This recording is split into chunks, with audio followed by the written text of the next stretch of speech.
Welcome everybody, and welcome everybody that's live online. This is our first live streaming of this evening, so I'm excited to be reaching people since I can't see, and technology is a little bit of a hiccup, so by the time we get to an activity, for those of you that are online, that are live streaming, I'm hoping to have been able to interact with you. So feel free to type in comments or questions online, and like I said, we're going to pray. This is the first time with this technology, and with technology it's always fun to see how it's going to work. So for those of you that haven't been here before, this is our third evening of what I've so lovingly called Wealth Are You. You can call it Wealth 101, the biology of wealth. Basically it's all about wealth. So it's 52 weeks, and it could go longer depending on how exciting it turns out to be, of every Wednesday night, and some of you that are in another country, it might be Wednesday afternoon or Wednesday morning, of just completely focusing on what creates wealth and abundance. And I want to start out this evening by just coming up, bringing you up to speed. If you haven't been here for the last 2 weeks, we've been talking about this subject. We've been doing some activities around the subject, and at the end of the conversation, it's always about how you implement it and put it into action, because there's lots of theory about lots of things. And I was thinking about this afternoon, that when we're children, we go to school and they teach us something, and then we go home and they give us this thing called homework, right? And homework, I like to call it play work in my vernacular, because homework really has a bad connotation to it. It sounds like work and drudgery. And the object of having homework is so that you can practice what it is that you learned. So to be effective in whatever we do here, it's important that you take the information and then practice it, and I will give you some guided information about practice.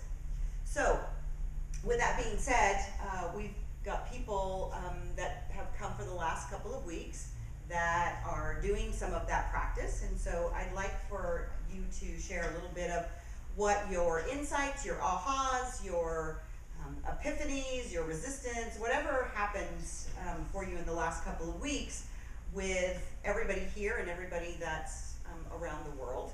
And in this particular case, I'm going to see if I can do this without a lot of feedback. You get to come up here so that the people on the camera, don't worry about the camera, can hear what you have to say. So I just want to have a couple of you come up and share. And Mark, would you like to share? Is that why you're bending down and not avoiding my eye contact? Sure. Come on. Just, you can get over here.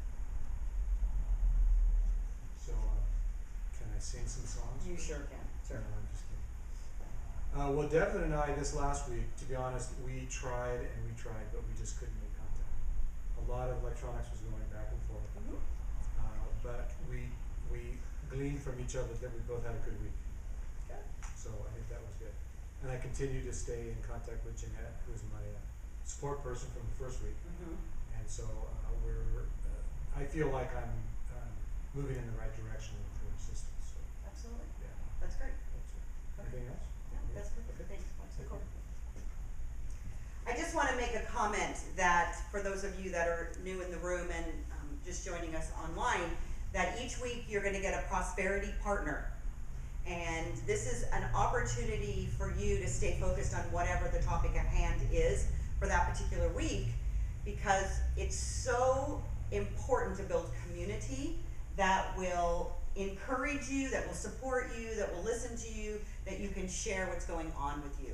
What I've discovered after years and years and years of training, that the best and most effective way for you to get to where you want to go is to do it with somebody else. Being the lone wolf, as much as wolves are fantastic, even they do what, Meryl? They work in a pack. They work in a pack, right? They work in a pack, and they do, they support each other. And it's really very interesting, because the whole idea of a lone wolf is a wolf that doesn't have a pack, that's lost. and the lone wolf is always looking for a pack. So you'll get a prosperity partner, and I'll share with you online how we're going to do that a little bit later. If I could get one more share about how your week is going. You want to come up? Yes, I will.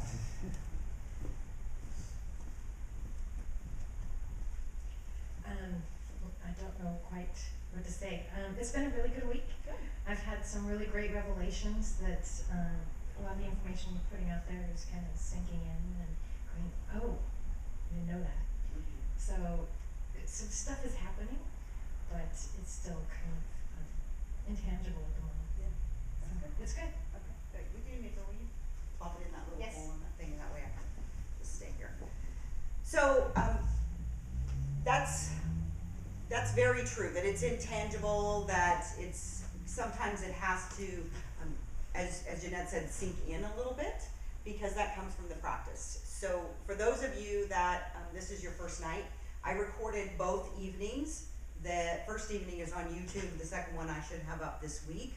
So you can see them. I recorded them myself, and I'm not promising that the quality of the video is stellar.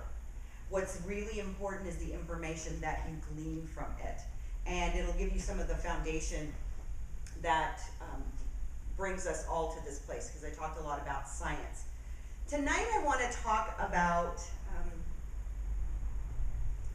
more of the biology and how money itself works, because we've talked about wealth and we've talked about the definition of wealth, and wealth is we've come to know that the definition of wealth is the condition of well-being, prosperity, and happiness. And there's still going to be this money conversation that happens in there. So for tonight, what I'd like to do is take the moniker of a wealth whisperer for you. And I love that term, and Jeanette, who is just standing up here, is the color whisperer. And I love that term because it implies a certain communication that an individual has with the topic that they happen to be working with. So a gentleman by the name of Frank Bell, you may have either seen or heard of a book and then a movie called The Horse Whisperer. And he sort of coined that phrase. And that phrase has this sense that you have an uncanny, developed sense of how to communicate or how to understand a particular topic. In his case, he had this uncanny ability to communicate with horses. Well, actually, he wasn't Dr. Dolittle. He didn't really talk to the horses. He understood how horses wanted to be communicated with. There's another great whisperer called the dog whisperer. His name is Caesar Milan. I've never owned a dog. Well, I think I might have owned a dog once, but dogs are not my thing. And this gentleman does dog whispering activities, and basically what he's doing is working with the people. He's working with the people, the clients or the people that own the dogs, in order to have a better communication with their dog, because they come to him with dog problems. So the idea behind both of these gentlemen is that we are communicating very effectively with these horses and with these dogs. In Jeanette's case, people aren't communicating very effectively with their colors, so you're not getting the maximum benefit or the results that you want. So you get horses that don't perform, and you get dogs that are, they bite or they growl or they chew or whatever they do. And in both of those cases, the concept behind both of those gentlemen is that this power over, or this trying to make them do something, doesn't work. And guess what? It works the exact same way with money. That there is a relationship that you have with money, and if you understand how to communicate with it, because it's just a form of energy, and we've already established that in the last two sessions, that this relationship with money is basically the same exact kind of relationship that you have with anything else in your life.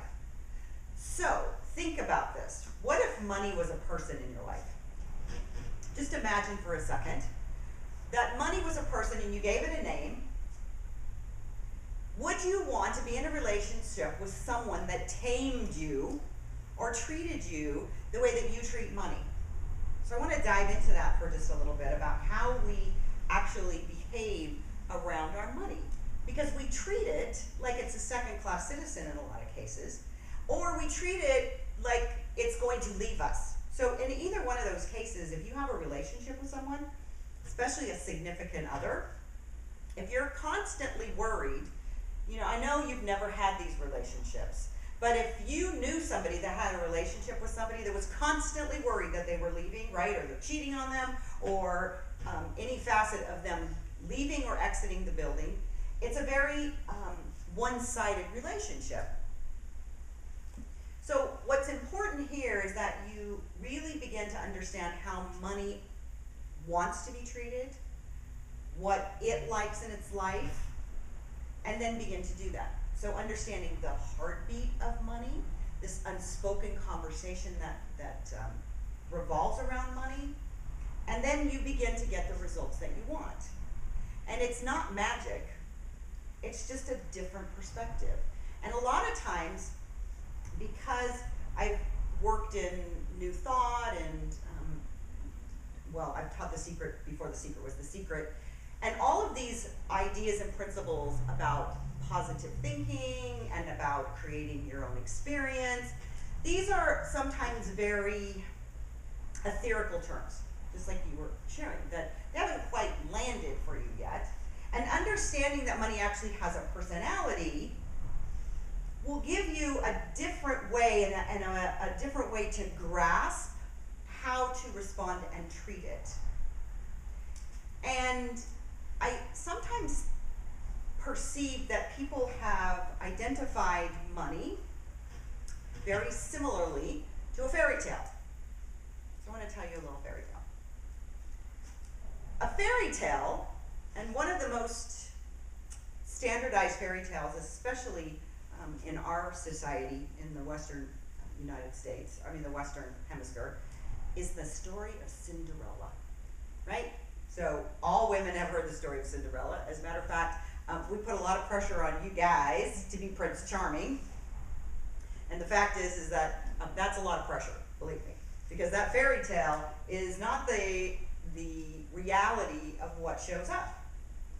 So in this fantasy, this fairy tale of Cinderella, we don't really see the whole picture of what's going on. Because the story is told as this girl, she's been abused or put upon by her stepmother, and her greatest wish is to get out of this servient position and move to greater places beyond where she is. And she finds this prince, and then basically the story ends there. They go to the ball, the slipper gets lost, and they live happily ever after. Now, in that story, you don't hear about what happened on Super Bowl Sunday with that prince, right? He was sitting there kicked back in the royal palace watching the Super Bowl. She can't get him to do anything. He's not taking out the garbage. She's not paying attention to him anymore because now she's got 14 kids running around. And the fact is that you don't really get this whole picture of the story of what really happens in that fairy tale. We just know that there's a story. So wouldn't it be interesting if you looked at this and said, well, this is sort of a unique proposition that's been delivered to women particularly, but men, you're part of that story because you're the ones that have to be the Prince Charmings, that we've been conditioned as women to believe this story. So we're constantly looking outside for this magical experience. And men are constantly being held up to that, and of course you can't perform, so it's pretty incongruent about how it shows up going forward. And what I perceive is that money, our money fairy tale, is very much like that. Because so many people have these fairy tales about money. If only I was good enough to get, right? So you have the story of my ship's going to come in, or I'm going to win the lottery, or I'm going to marry Prince Charming, or any other version of that. So imagine what your fairy tale might be about money. So think about that for a second. What is your fairy tale? What fairy tale have you told yourself about what money could do for you if only the prince would come. The prince being money. So what do you think your fairy tale is? Give me some ideas. Do anything you want. You could do anything you want, right? What else? Travel. You could travel. What else? Buy a new house. You could buy a new house. Donate time and money to organizations. Okay. So when you think about your fairy tale around money, it's important to take whatever that idea is. I can do anything that I want. I could buy a house. I could give to charity. And translate that into what is it that that experience gives you. Because when we look at that fairy tale of Cinderella, or any other fairy tale, maybe it's for men, it could be being a superhero, right? Because I don't know, I didn't read comic books, but you have these fantasy ideals of these superheroes, right? They're normal people and they turn into superheroes and they can do all of these things. So we have these fantasies about our life. So what is the reality of what is it that you're trying to create with this buying a new house, doing whatever I want, giving to charity? What is the energetic feeling that you're trying to get as a result of that? Happiness, joy. Happiness and joy, right? Freedom. What? Freedom. Freedom.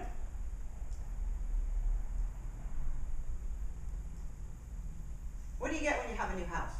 What does that give you? What feeling do you have when you have that? Have to make a payment. And if you don't have to make a payment, then what? I get to More room. remodel. There's more room. There's what? There's more room. And what does more room give you? Security. And what is that security? What is that about? Pride. It's Pride of what? It's the experience of well-being. It's the experience of Comfort. well-being, right? It's Comfort, right? So, I don't know why this just came to me as you're hearing this pride, this well-being, and this comfort. The first thing that flashed in front of my eyes, because this isn't in the script, is those how do you say, Febreze commercials, right? Yeah. Right? I mean, it's like, oh my God, there it is. So in a Febreze commercial, they're blindfolded in a mess, and what are they doing? They're fantasizing and believing that they're someplace else. I was like, wow, I didn't know Febreze was going to be my example tonight. That's exactly what it is, though. This is what it is. This is what we do. This is the absolute beginning of where we want to go to have that well-being and that happiness and that freedom and that sense of joy that comes with being prosperous and abundant. The money doesn't come first, the feeling comes first. So it's about that fairy tale that you can actually create your own fairy tale however you want. The thing is that you have to do it from a place of real life, because Cinderella and Prince Charming, they actually have a television program on in America now called Once Upon a Time. And okay, it's a guilty pleasure of mine, I'll have to admit it. But the thing is that apparently they have good ratings, so they haven't canceled it yet. And the reason I think people are watching it is because it's really debunking the mystery of a fairy tale. Because the fairy tales, we want to see what's behind the curtain, right? And the curtain is Prince Charming isn't watching the Super Bowl, but it's a juxtaposition of them being storybook characters in real life, and what the trials and tribulations are of living in this real life. And perhaps that might be just part of the desire for us to acknowledge that it isn't about the prince and the ball and the slipper and living happily ever after. There's actually this place where we have to show up and live our experience. And with our experience, imagine that money thought that you were beautiful and beckoning and enticing and loved to be around you. That's a whole lot different feeling than the feeling that most of us have around money. And so looking at this relationship, taking it out of the fairy tale context, it can still be your Prince Charming and identify it as such. The problem is that with the Cinderella fairy tale, the reality isn't there. So, what would the reality look like if it was a person? If money was a person and you were married to money, what kind of a relationship do you think that you have right now? Do you need therapy or a divorce lawyer? Because all good relationships are based on trust and love and communication and respect and attention. And what happens is that with money, if we don't look at it as a relationship, and you can actually define it in your own world, you can give it a name, you can give it the name of Bob or Cinderella or Prince Charming or whatever you want, but begin to look at money as a person. How do you treat it? And what happens in our relationships, especially when we are having a dysfunctional relationship with money, is we treat it disrespectfully. So let's think about this. Money, let's say that money, you're married to money, and money was your Prince Charming. And in our story, Prince Charming lost the castle, lost the jewels, lost the kingdom. He's poor as a church mouse now, right? So, did you really love Prince Charming because of all of his wealth? Or did you love Prince Charming because of the love of what it could do and the potential that it had? So, let's just say that you decided that you didn't want to be hanging out with Prince Charming anymore because he doesn't have any more money. Because that's what we do with money. As soon as it gets scarce or it's not the way we want it to be, the first thing we do is we start to treat it differently. Badly, as a matter of fact. So we stop communicating with it. We stop paying attention to all of the good things that it's doing. We stop valuing it because it might not be as much as you think it should be. But if you think about this from the perspective of how you treat people, if you were treating people like you treat money in a lot of circumstances, when it's not performing the way that you'd like it to, how much is that really unconditional love? And I'm not saying to love and idle money. I'm saying that money is a very special value in your life because it creates the wealth and the well-being and the abundance and the prosperity that you want to be wealthy and happy. But the first thing that goes is, well, sorry, you're not doing it right. And so you think about relationships. How does that work when things start to fall apart? Well, communication goes out the window. And part of these Wednesday nights is so that you can begin to remember how to communicate with money. And remember how money wants to be understood. Because just by being here, you begin to see that money wants to be understood in a very specific way. And the more you treasure it and value it, the more it wants to hang around, just like any other person in your life. Because if you stop paying attention to your partner or to your friends, they kind of want to leave or find new friends. And being disrespectful of our relationships then gives us that reaction of being disrespected in return. So I want to start with this foundation that this is a relationship and that the practice this week will be to begin to look at your relationship with money.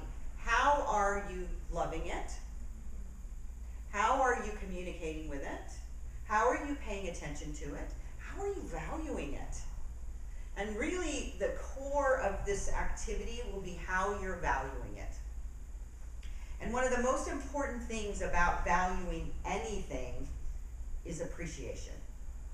So when you value something, you appreciate it, right? And when someone values you, they appreciate you. So if you are being appreciated by somebody, tell me some of the qualities that you feel when someone's appreciating you. Love. Love, what else? Openness. Openness, okay? So if someone's valuing you and you feel like you're being appreciated, Give me a sense of the feelings that you sense are coming at you. Attention, Attention, respect, respect, That's what I was gonna say, respect. respect, Meryl?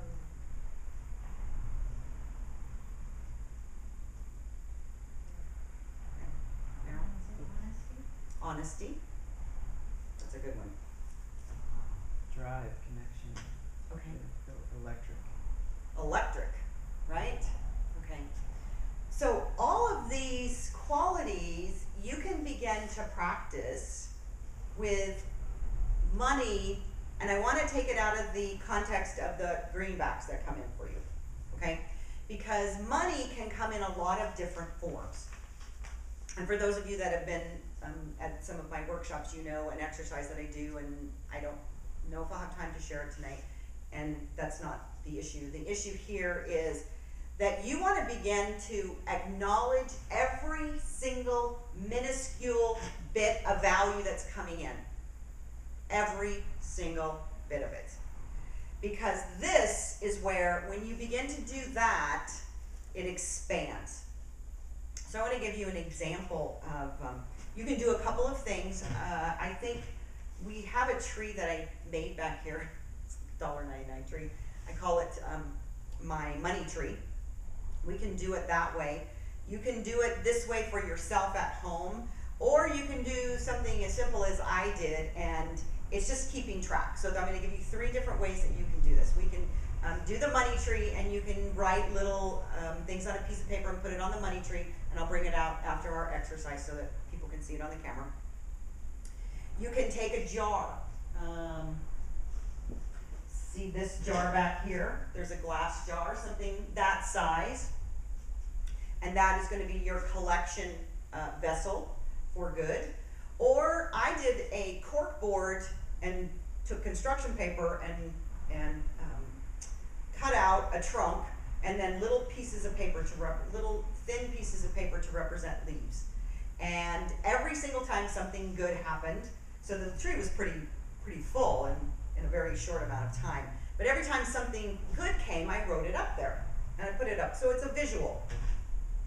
And this, I started that process at a time when I was flat broke. Flat broke. I mean, people tell me they're broke all the time. They don't know broke like I know broke, okay? Seriously.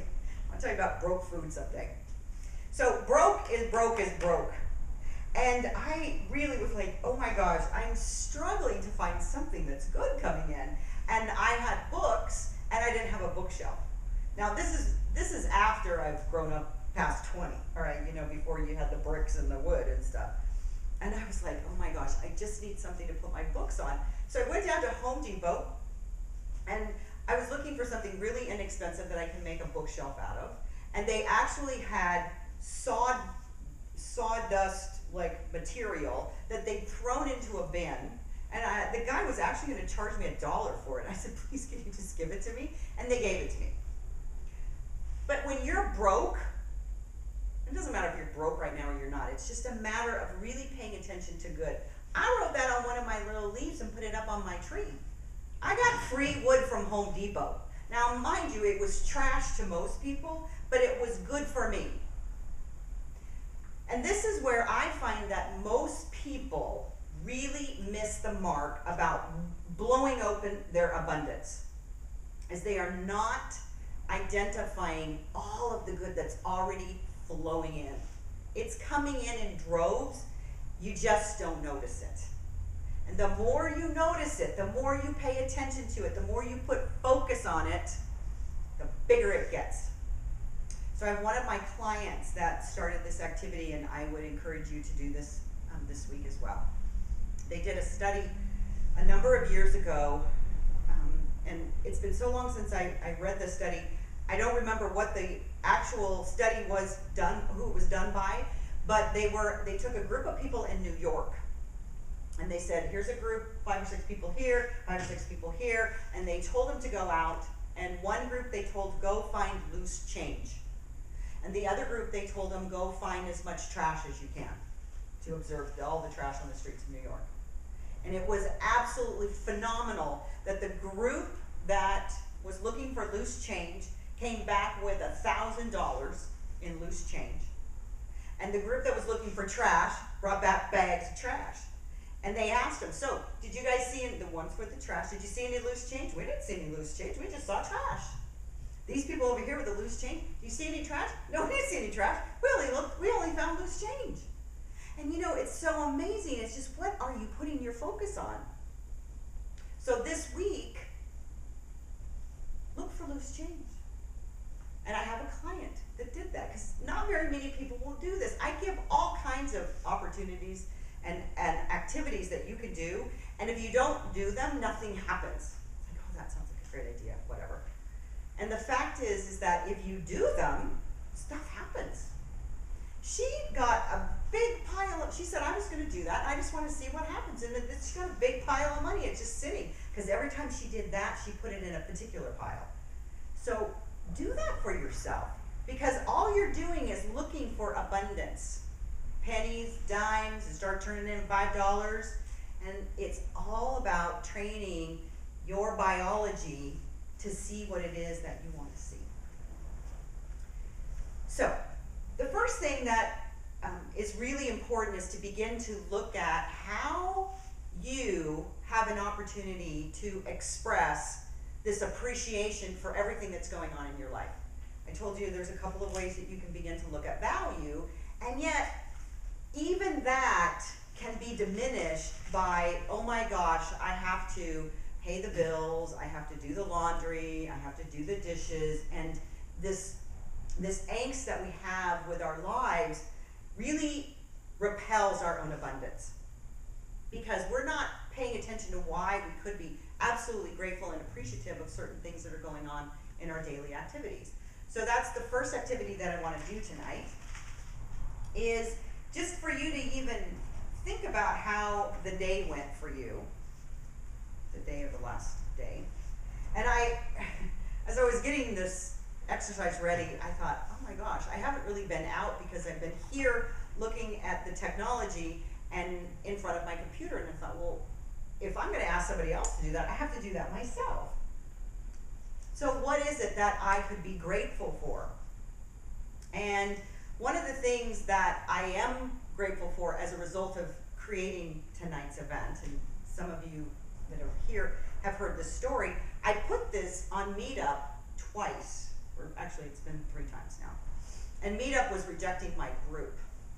And all of that being said, I was a little frustrated at first, and what I now know is that I'm so grateful for the anxiety that caused me around Meetup, that I created this online live streaming because I decided to do something different. I decided to look at it differently, and to be of service to this many people, I think is, it makes me overflow with joy, because I didn't know that I could reach this many people with an experience like this, and I was limiting myself with Meetup.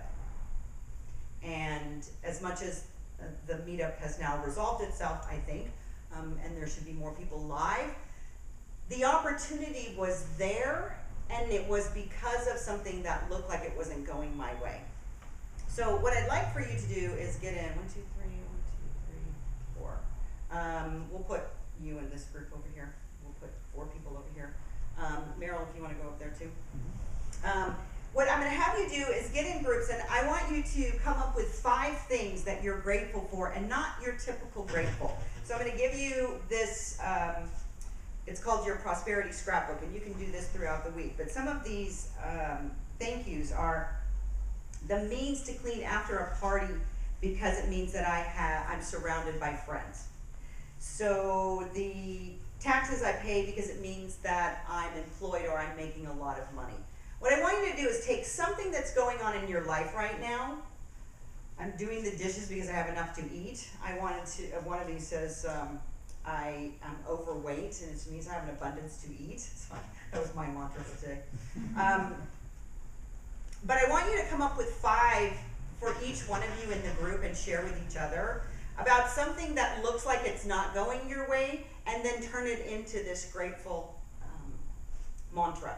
Because the fact is that when we begin to shift, we're going to shift all of it. We're going to shift seeing for abundance, we're going to shift seeing for our own value, and we're going to shift how we're looking at things right now.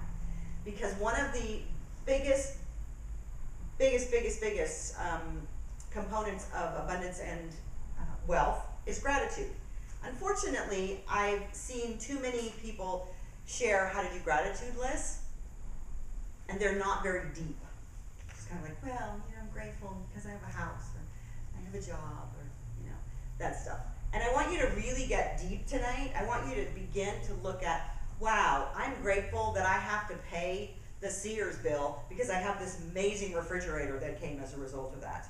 Or I've got great ski equipment. Or I'm paying the electricity bill that's warming myself so I'm not freezing at night. I want you to really get into something that's bugging you right now, that you can turn it into a gratitude experience. Okay, has everybody got that?